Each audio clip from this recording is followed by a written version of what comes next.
तो हाँ जी, आप सबको जानना है कि इंडियन रेलवे की जॉब प्रोफाइल कैसी होती है और डीएफसीसीआई की जॉब प्रोफाइल कैसी है। आखिरकार इन दोनों में डिफरेंस क्या है। क्या डीएफसीसीआई में सिलेक्शन होने के बाद में हम अपने पेरेंट्स को ये बोल पाएंगे कि हम इंडियन रेलवे में जॉब करते हैं। ऊपर तो मिनिस्ट्री ऑफ रेलवे लिखा है नोटिफिकेशन के। क्या इसमें जो इंडियन रेलवेज में जो पर्क्स मिलते हैं वो हमको पर्क्स डीएफसीसीआई में भी मिलेंगे। दोनों की जॉब प्रोफाइल में क्या डिफरेंस है, एक जेई इंडियन रेलवे का और एग्जीक्यूटिव डीएफसीसीएल का क्या डिफरेंस है, हमको जानना है। हमारे पास कोई जॉब नहीं है जो हम दो जॉब्स को कंपेयर कर सके, लेकिन फिर भी हमको जानना है। इतने सारे सवाल पूछे जा रहे हैं दोस्तों। आप ये जो मेरे पीछे किताबें देख रहे हैं ये सारी मेरी बुक्स हैं जो मैंने एग्जाम्स के टाइम पे स्टडी किया था। आप लोग मुझे कहते हो यार जल्दी से अपने नोट शेयर कर दो, कोई एक दो पेज तो है नहीं कि मैं आपको फोटो खींच के भेज दूंगा। कितनी सारी नोटबुक हैं, आप सबको पता है engineering means 4 year, diploma means 5-6 semesters. हर एक सेमेस्टर में आपके पास 5 से 6 सब्जेक्ट्स होते हैं। ईच एंड एवरी सब्जेक्ट अपने आप में एक इम्पोर्टेंस रखता है। सो मेरे पास हर एक सेमेस्टर की दो दो नोटबुक्स हैं, एक for theory revision and one is for numerical revision. और कुछ साइड बुक्स हैं जो मेरे को कॉलेज में मिली थी या फिर मैंने अलग से परचेज़ की थी, इनको मैंने परचेज़ किया था। यहाँ से मैंने सब क्वेश्चंस को प्रैक्टिस किया है, डिफरेंट क्वेश्चन बैंक्स को। और आप सोच रहे हो कि आप 2 महीने में 3 महीने में इतना क्वेश्चन बैंक कैसे कर सकते हो। मैं बता रहा हूँ दोस्तों, अलग से एक इंस्टीट्यूट है टेस्ट बुक करके, उनके पास एक टीम है, उनका सिर्फ एक ही काम है अच्छे अच्छे क्वेश्चंस को अच्छी अच्छी किताबों से चुनना, उसको एग्जाम पॉइंट ऑफ व्यू से फ्रेम करना, सो दैट स्टूडेंट्स अपनी एनर्जी उन किताबों को ढूंढने में, उन क्वेश्चंस को ढूंढने में ना खर्च करें। सीधी सी बात, वहीं पे आपको सारे क्वेश्चंस मिल जाएंगे, वहीं से आपको प्रैक्टिस करनी है, उसी टेस्ट सीरीज पे आपको ट्रस्ट करना है और उसी से आपको इंप्रूव करना है। आपको बस आपके जो कॉलेज की किताबें हैं, कॉलेज के जो आपके नोट्स हैं या फिर जो भी आपने इंस्टीट्यूट से पढ़ के नोट्स बनाए हैं, उनको आपको रिवाइज करना है और अपनी प्रैक्टिस के लिए टेस्ट सीरीज देते रहना है। टेस्ट सीरीज का लिंक डिस्क्रिप्शन में मिल जाएगा। मेरा कूपन कोड यूज़ करोगे AZ10, आपको 10% डिस्काउंट में मिल जाएगा। 1 ईयर का वो पास है, 270 रुपीज़ में आपको पड़ेगा। 300 से ज़्यादा एग्जाम्स हैं, 17,000 मॉक्स वगैरह हैं।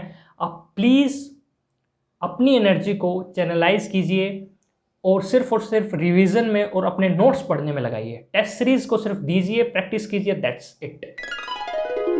पहली बात तो दोस्तों, अपने देश में मोस्टली 3 सेक्टर्स हैं एग्ज़ाम रिक्रूटमेंट के।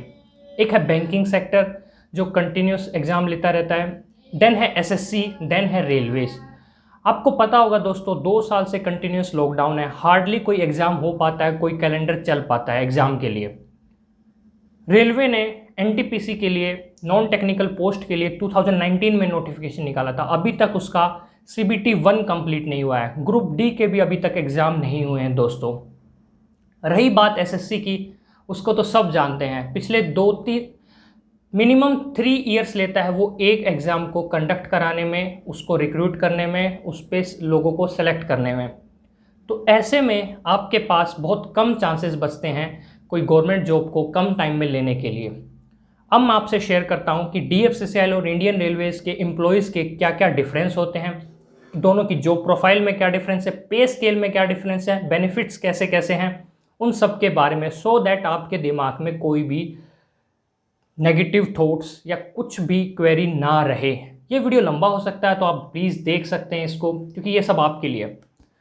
तो दोस्तों देखो, इंडियन रेलवे जो है उसमें गुड्स भी है, पैसेंजर सर्विस भी है। वो अपना रिक्रूटमेंट करता है 3 स्केल पे, 3 पोस्ट पे। First is group D post, second is technician या फिर ALP post, third is JE post. DFCCL भी अपना रिक्रूटमेंट करता है 3 पोस्ट के लिए, MTS, junior executive and executive post. Believe me friends, DFCCL हो या इंडियन रेलवे हो, जो दोनों जो अपना स्टैंडर्ड ऑफ ऑर्गेनाइजेशन फॉलो करते हैं वो है RDSO द्वारा। बेसिक प्रिंसिपल यही है कि एक ट्रैक्स है, ट्रैक्स पे ट्रेन रन करेंगी, जो रूल्स होंगे, जो ज्योमेट्री होगी सिविल इंजीनियरिंग की, जो भी इंजीनियरिंग वर्क्स होगा सिग्नल में स्टेशन मास्टर के लिए, वो ऑलमोस्ट सेम रहता है। थोड़ा बहुत एडवांसमेंट चल सकता है बट बेसिक प्रिंसिपल सेम रहते हैं। मैं आपसे शेयर करता हूँ कि एक एमटीएस स्टाफ और एक ग्रुप डी स्टाफ की सैलरी ऑलमोस्ट इक्वल होती है, एक टेक्नीशियन की और एक जूनियर एग्जीक्यूटिव की सैलरी ऑलमोस्ट इक्वल होती है। ALP assistant loco pilot that is driver, उनकी सैलरी थोड़ी सी ज़्यादा होती है बिकॉज उनका प्राइम काम है ट्रेन को रन करना और उनको उस चीज़ के लिए रनिंग अलाउंसेस मिलते हैं जो कि किलोमीटर के हिसाब से होते हैं। उसकी वजह से उनकी सैलरी में हाइक लगता है, दैट इज़ डिफरेंट थिंग। उनका जॉब भी वैसा है, that is not a office job, that is a continuous monitoring job. आपको सिग्नल को देखते हुए चलना, आप मिस्टेक्स नहीं कर सकते और रिस्पॉन्सिबिलिटी के हिसाब से पैसे मिलते हैं दोस्तों, उससे हम कंपेयर नहीं करते। अब बात करते हैं जेई की। जो एक जेई की पोस्ट होती है वही पोस्ट डीएफसीसीएल में एक एग्जीक्यूटिव को दी गई है, दैट्स इट। सेम पे स्केल रखा गया है, ऑलमोस्ट सिमिलर सैलरी है। जूनियर इंजीनियर इंडियन रेलवेज़ में उसकी सैलरी होती है अराउंड 45,000 टू 50,000 के बीच में।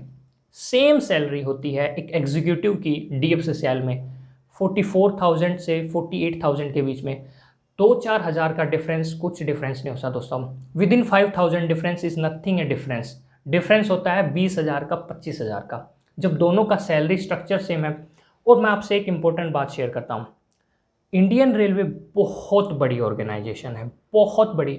आप उसमें जो एम्प्लॉय हैं इंडियन रेलवे के, वो एक छोटा सा पार्ट प्ले करते हैं दोस्तों। एम्प्लॉयज़ की कुछ पावर नहीं होती, एम्प्लॉयज़ की होती हैं ड्यूटीज़, रिस्पॉन्सिबिलिटीज़।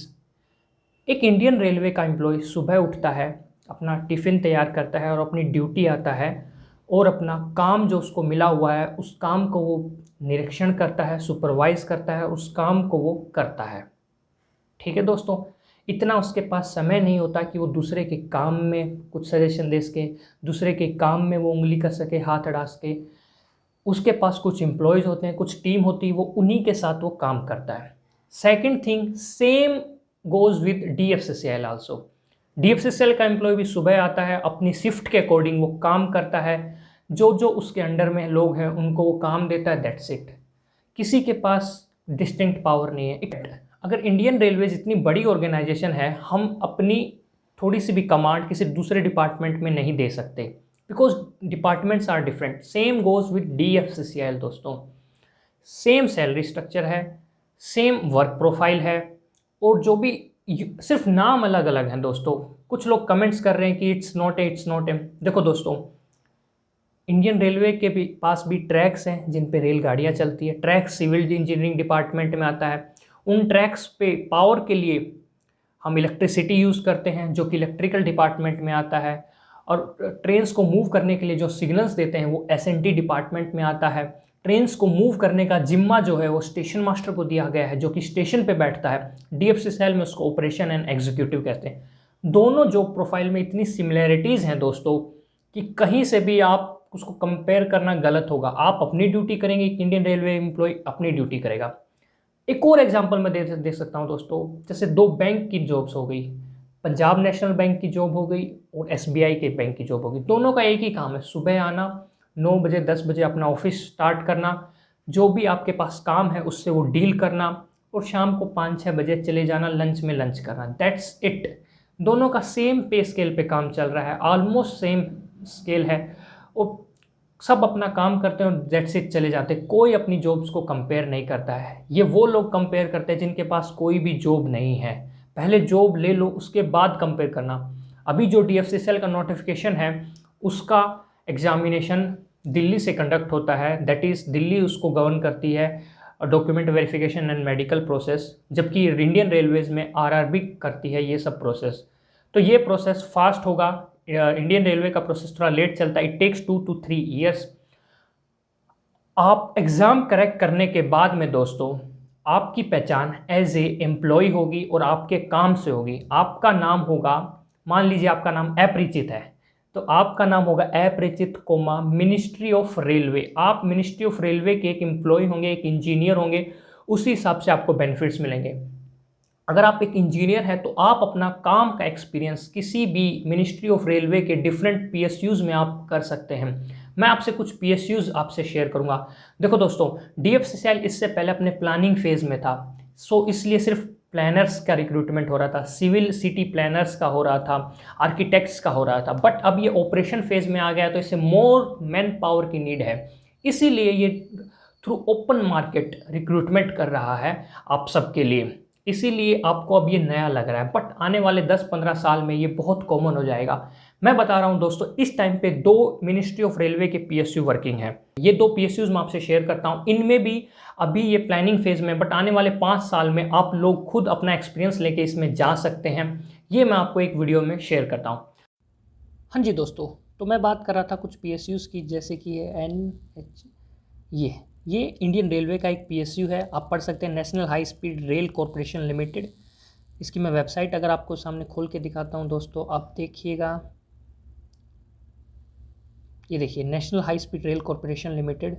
ठीक है दोस्तों, मैं इसके होम पेज पे जाता हूँ। अबाउट अस में हम इसके बारे में पढ़ेंगे।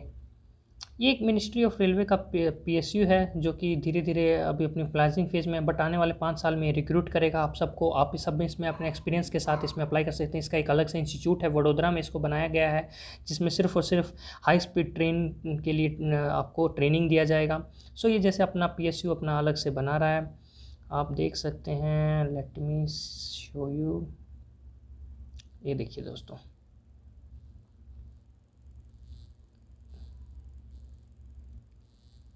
ये देखिए हाई स्पीड रेल प्रोग्राम है। 2016 में ये पीएसयू स्टार्ट हुआ था, मिनिस्ट्री ऑफ रेलवे। आप ये देखिए दोस्तों, यहाँ पे ministry of railway and the state governments, Gujarat and Maharashtra. Gujarat and Maharashtra इसलिए शामिल किया गया है क्योंकि ये अहमदाबाद से होके रैपिड बुलेट ट्रेन है। ये अहमदाबाद से होके मुंबई जाएगी। आप देख सकते हैं, ये देखिए दोस्तों, ये 508 किलोमीटर की डिस्टेंस है, 12 स्टेशन है, मैक्सिमम स्पीड 320 किलोमीटर होगी, मैक्सिमम आवर्स टाइम जो है 2 आवर्स लगेगा। साबरमती अहमदाबाद से होके मुंबई तक जाएगी। ये एक पीएसयू है, national high speed rail corporation. इसमें आप अप्लाई कर सकते हो। ये मिनिस्ट्री ऑफ रेलवे का पीएसयू, आप इसमें देखिए, इसमें लिखा होगा कहीं पे। ये सब अपने अभी प्लानिंग फेज़ में है, बट ये जैसे जैसे काम होगा, जैसे जैसे ऑपरेशन में आएगा, इसको स्टाफ की ज़रूरत होगी। The company would require man power 3000 to 4000 officials. मैं इसके अगर करियर पे जाता हूँ, आप देखिए करियर्स पे, करंट ओपनिंग पे जाता हूँ। आप जैसे इंजीनियर्स की इनको ज़रूरत है, जो एक्सपीरियंस वाले हैं। मैं सिलेबस देखता हूँ रिटर्न एग्जाम्स का, अभी तक कोई नहीं है, बट ये देखिए आप, syllabus for written exam, syllabus आप यहाँ से देखिए। Syllabus for written exam, senior executive general department, assistant manager as a general, senior executive electrical department, senior executive SNT department. So दोस्तों, अगर आप डीएफसीसीएल में सेलेक्ट हो जाते हैं, अगर आप अपने काम से अपनी पहचान बना लेते हैं, काम को पूरा अच्छे से सीख जाते हैं, आप इन सब बड़े बड़े प्रोजेक्ट्स में जा सकते हैं दोस्तों। क्या है इसका, अगर आप नोटिफिकेशन दिखाता हूँ, अगर आप इलेक्ट्रॉनिक्स से हैं, लेट्स सी इलेक्ट्रॉनिक्स से अगर मैं क्लिक करता हूँ, और ये सिलेबस आप देख सकते हैं, क्या वही सिलेबस आएगा जो इलेक्ट्रॉनिक्स के इंजीनियर्स का सिलेबस रहता है यार। ये 120 क्वेश्चन हैं, 1/4 नेगेटिव है। जैसा कि डीएफसीसीएल में 1.5 घंटे का एग्जाम होगा, 15 इंग्लिश क्वेश्चन, 30 क्वेश्चन जीके के, और 15 क्वेश्चन अवेयरनेस के, 60 क्वेश्चन डिसिप्लिन से। डिसिप्लिन का सिलेबस भी आपसे नीचे मेंशन है। Electricity components, measurement instrument, EDC, digital electronics, micro processor, filter, communication. Come on guys, आप समझ रहे हैं मैं क्या कह रहा हूँ। ये सब मेक इन इंडिया के प्रोजेक्ट हैं यार, इंडियन रेलवे के प्रोजेक्ट हैं, गवर्नमेंट के प्रोजेक्ट्स हैं, डिजिटल इंडिया के प्रोजेक्ट है। एक और मैं आपसे शेयर करता हूँ, RRTS रेलवेज। ये देखिए दोस्तों, ये NCRTC, ये क्या होता है, खोल के देखते हैं ये क्या होता है। ये देखिए भारत में, ये तो एडवर्टीज़मेंट है जी, हम दिखाते हैं आपको। ये देखिए, ये देखिए, दिल्ली गाज़ियाबाद मेरठ RRTS कॉरिडोर है दोस्तों। ये जैसे आपका DFCCL डेडिकेटेड फ्रेट कॉरिडोर है, ये कॉरिडोर है, इसका कंस्ट्रक्शन हो रहा है। इसका काम है कि दिल्ली को 3 शहरों से जोड़ना, पानीपत से, अलवर से और मेरठ से। ये देखिए दोस्तों, इसमें ऐसी ट्रेन चलेंगी। ये भी इंडियन रेलवे का एक प्रोजेक्ट है। ये देखिए, इसमें काम प्रोग्रेस पे है, अभी ये अपने प्लानिंग फेज़ में है, तो अभी आपको ये रिक्रूट नहीं कर रहा है, बट जैसे ही इस पर ऑपरेशन फेज़ में आएगा, ये रिक्रूटमेंट निकालेगा। इसको एक्सपीरियंस इंजीनियर चाहिए, वो सब कहाँ से आएंगे, इंडियन रेलवे से आएंगे, DFCCL से, आप सब आएंगे। सो आप अपना जल्दी से सिलेक्शन लीजिए, जिस भी कैडर में आप उसका काम सीखिए। देखिए, requirement of IT executive, requirement of IT executive operation based, deputy chief का रिक्वायरमेंट है, एक्सपीरियंस एग्जीक्यूटिव का रिक्वायरमेंट है। ठीक है दोस्तों, सुपर इलेक्ट्रिकल इंजीनियर्स का रिक्वायरमेंट है। ये देखिए, job profile, recruitment of electrical engineers. अगर मैं इस पर खोल के ओपन करता हूँ, देखिए इसमें क्या होगा, इलेक्ट्रिकल इंजीनियर्स हमको चाहिए, सीनियर डिप्टी मैनेजर के लिए चाहिए, इसको 8 to 10 ईयर्स का एक्सपीरियंस होना चाहिए, या फिर आप मैनेजर भी हो सकते हैं, ठीक है दोस्तों, 7 वैकेंसी है जिसमें 4 से 6 साल का अगर एक्सपीरियंस है, रेलवे में है या फिर मेट्रो रेल में है, नो प्रॉब्लम। ठीक है दोस्तों, ये आप देख सकते हैं। स्टोर्स का अगर आपको एक्सपीरियंस है 4 to 8 ईयर्स का, तो आप अपना एक्सपीरियंस लीजिए दोस्तों सिलेक्ट होने के बाद में। ये देखिए असिस्टेंट मैनेजर 4 या 2 ईयर्स का अगर आपके पास एक्सपीरियंस है किसी भी रेलवेज़ या मेट्रो, कोई भी ये नहीं लगता है कि इंडियन रेलवे हो या DFCCIL हो या फिर दिल्ली मेट्रो या अहमदाबाद मेट्रो, एवरीथिंग जो काम हो, जो सिलेक्शन होता है ना, आपके काम से होता है, आपके स्टैंडर्ड से होता है, आपकी स्टैंडर्ड पे आपने प्रैक्टिस किया है। आप कोई और जॉब नोटिफिकेशन भी खोल सकते हैं दोस्तों। Experience railway metro commercial executive चाहिए इन सबको, प्रोविजनल से असिस्टेंट मैनेजर चाहिए, असिस्टेंट मैनेजर SNT डिपार्टमेंट के लिए चाहिए। ये देखिए आप 2 साल 4 साल DFCCIL में निकालिए, अपना काम सर्च कीजिए। ये मनदीप चौधरी का सिलेक्शन हुआ अभी अभी लेस अपने कंस्ट्रक्शन फेज में, तो इसलिए रिक्रूटमेंट कम है, तो एक एक दो दो करके रिक्रूटमेंट हो रहा है, वो भी एक्सपीरियंस स्टाफ का। आप अपना सिलेक्शन ले सकते हैं दोस्तों। जूनियर इंजीनियर भी इसमें अप्लाई, इसमें एज ए सेलेक्ट होते हैं। आप जूनियर एग्जीक्यूटिव की पोस्ट पे आप काम सीखिए। और आप अगर आप एक बार मिनिस्ट्री ऑफ रेलवे में एज ए इंजीनियर घुस गए ना, मैं बता रहा हूँ दोस्तों, आने वाले 30 साल तक आपका फ्यूचर एकदम सेफ़ है, एकदम सिक्योर है। इतने मिनिस्ट्री ऑफ रेलवे के प्रोजेक्ट्स हैं, आप किसी भी प्रोजेक्ट्स में आप अपना अप्लाई कर सकते हैं। सो दोस्तों, यही तक था मेरा वीडियो।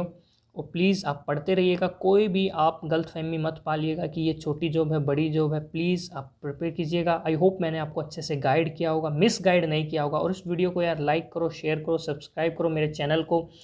ऐसे ही अच्छी अच्छी ऑथेंटिक न्यूज़ मैं आप सबके लिए लाता रहूँगा, मेहनत करता रहूँगा। ठीक है दोस्तों, जॉब के बाद में और भी काम है, और भी फैमिली है। Job is 1/3 of your life. सिर्फ 8 घंटे जॉब है, बाकी के 16 घंटे तो आपकी लाइफ है। सो यस, अगर आपका इसमें सिलेक्शन हो सकता है, हो जाता है, तो आप प्राउडली अपनी फैमिली को, अपने फ्रेंड्स को कह सकते हैं, yes you are a engineer, you are a employ which is working for government of India. That's it. हाल फिलहाल आप मिनिस्ट्री ऑफ रेलवे में वर्क कर रहे हैं, कोई भी इससे ज़्यादा मेजर डिफरेंस नहीं है।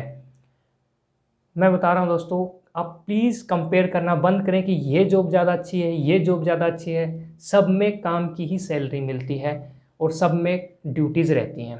प्लीज़ मैं आपसे शेयर करता हूँ, आप अपना एक्सपीरियंस और भी जगह यूज़ कर सकते हैं, डिफरेंट PSUs में यूज़ कर सकते हैं। अभी वो PSUs न्यू हैं, बेबी PSU हैं, आने वाले 5 साल में वो सबको पता चलने लग जाएंगे। DFCCIL आपसे पहले नहीं पता था, बट अब ऑपरेशन फेज में आया तो सबको इसको पता चल गया है।